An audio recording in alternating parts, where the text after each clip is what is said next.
Salam, ketemu lagi dengan Bang Alpen. Kali ini saya akan coba menjawab pertanyaan dari adik-adik.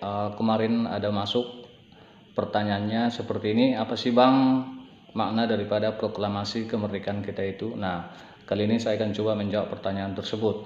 Adik-adikku sekalian, beratus tahun kita sudah dijajah oleh bangsa-bangsa lain. Portugis pertama sekali, masuk Spanyol, kemudian masuk Belanda, kemudian masuk Inggris kurang lebih 5 tahun, kemudian masuk lagi Belanda tahap kedua, kemudian masuk Jepang. Nah, tepatnya hari Jumat tanggal 17 Agustus 1945 kita secara de facto memproklamasikan kemerdekaan kita. Artinya Indonesia menyatakan secara resmi bahwa kita sudah bebas dari belenggu penjajahan. Nah, kali ini Abang akan menjelaskan tentang apa sih makna daripada proklamasi kemerdekaan kita itu bagi bangsa Indonesia dan juga bagi rakyat Indonesia itu sendiri. Nah, sebelumnya perlu saya sampaikan bahwa pada hakikatnya proklamasi bagi setiap bangsa itu merupakan pernyataan formal atau resmi yang menyatakan bahwa bangsa itu telah bebas dari ancaman ataupun belenggu penjajahan, yaitu kolonialisme dan imperialisme. Nah, begitu juga halnya dengan Indonesia. Nah, adik-adik sekalian, saya akan coba menjabarkan apa sih makna proklamasi kemerdekaan kita itu ya. Nah, jadi yang pertama boleh kita katakan bahwa makna proklamasi kemerdekaan itu adalah sebagai puncak perjuangan bangsa Indonesia. Maksudnya puncak perjuangan apa? Puncak perjuangan melawan penjajahan ya, atau melawan kolonialisme dan imperialisme. Nah, itu puncaknya. Jadi adik-adik jangan salah paham bahwa kemerdekaan itu bukanlah tujuan bangsa Indonesia ya. Nah, itu tujuan kita pada saat kita masih dijajah. Kalau tujuan bangsa kita kan menjadi adil, makmur, dan sejahtera kan gitu ya, ya. Nah, jadi kemerdekaan itu apa Bang? Nah, jadi kemerdekaan itu hanya puncak perjuangan kolonialisme dan imperialisme. Itu hanya jembatan emas ya. Kita dapatkan dulu jembatan emas itu atau pintu gerbang itu, baru kita bisa mencapai tujuan bangsa kita Indonesia tadi, adil, makmur, dan sejahtera. Kira-kira gitu. Itu yang pertama. Kemudian yang kedua, makna proklamasi kemerdekaan itu boleh dikatakan sebagai pernyataan de facto. De facto itu artinya nyata ya. Satu lagi kan ada de jure. De jure itu kan secara hukum. Nah, kalau de facto itu nyata adanya. Nah, bagaimana dengan proklamasi kita, nyata atau tidak? Ya, jelas nyata ya. Kita proklamasikan pertama sekali di depan rumah Soekarno, kemudian melalui radio, dan kita kumandangkan juga ke berbagai dunia ya.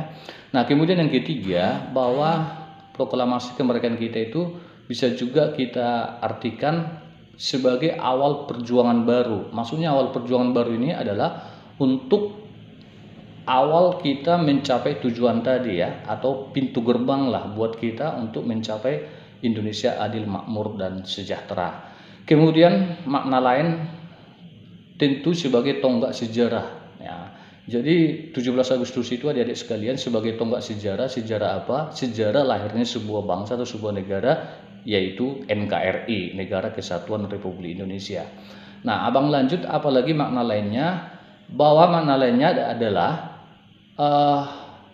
proklamasi kita itu sebagai akhir penjajahan di Indonesia ya, sebagai akhir penjajahan Indonesia. Nah, kemudian bagaimana makna proklamasi kemerdekaan kita itu kalau kita tinjau dari aspek hukum ya, begitu.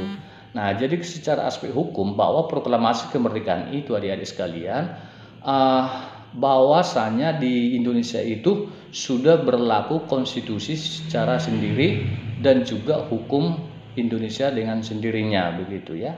Kemudian makna sosiologis. Nah, ini penting juga. Makna sosiologis ini artinya bahwa proklamasi kemerdekaan itu menekankan merdeka bukan secara fisik ya. Nah, merdeka itu bukan hanya secara fisik tetapi juga secara sosiolog ya, sosial gitu ya. Nah, tetapi juga harus merdeka secara hati dan juga secara perasaan. Itu kalau ditinjau dari sosiologisnya adik-adik sekalian. Kemudian bagaimana makna proklamasi kemerdekaan itu kalau ditinjau dari aspek politisnya. Nah, kalau ditinjau dari aspek politisnya, yang pertama tentu Indonesia sudah memiliki kedaulatan, kemudian memiliki pemerintahan sendiri ya. Kemudian Indonesia itu sudah berhak menentukan nasibnya sendiri ya adik-adik. Itu secara politis. Kemudian dari makna spiritual. Nah, dari aspek spiritual juga bisa kita ambil makna proklamasi itu bahwa bangsa Indonesia itu adalah bangsa yang agamais. Artinya bahwa seluruh bangsa Indonesia itu mengakui bahwa proklamasi kemerdekaan kita itu adalah pemberian daripada Tuhan Yang Maha Esa gitu. Kemudian makna kultur ya. Nah, makna kultur juga bisa kita ambil bahwa Indonesia itu memiliki kepribadian tersendiri gitu ya, Dedek. Yang terakhir mungkin dari aspek ekonomi ya. Nah, apa sih makna proklamasi itu kalau ditinjau dari aspek ekonomi? Nah, boleh kita katakan bahwa Indonesia itu berdikari ya, berdiri di atas kaki sendiri.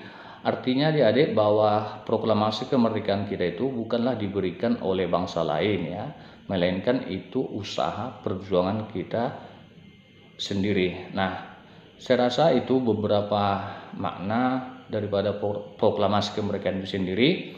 Melalui penjelasan abang ini semoga pertanyaan kemarin sudah terjawab ya. Nah, kalau ada kekurangan abang mohon maaf ya. Nah, itu saja, sampai ketemu di video pembelajaran abang selanjutnya. Tetap diikuti tutorial ini ya. Sampai ketemu lagi. Salam dari Alpen Room.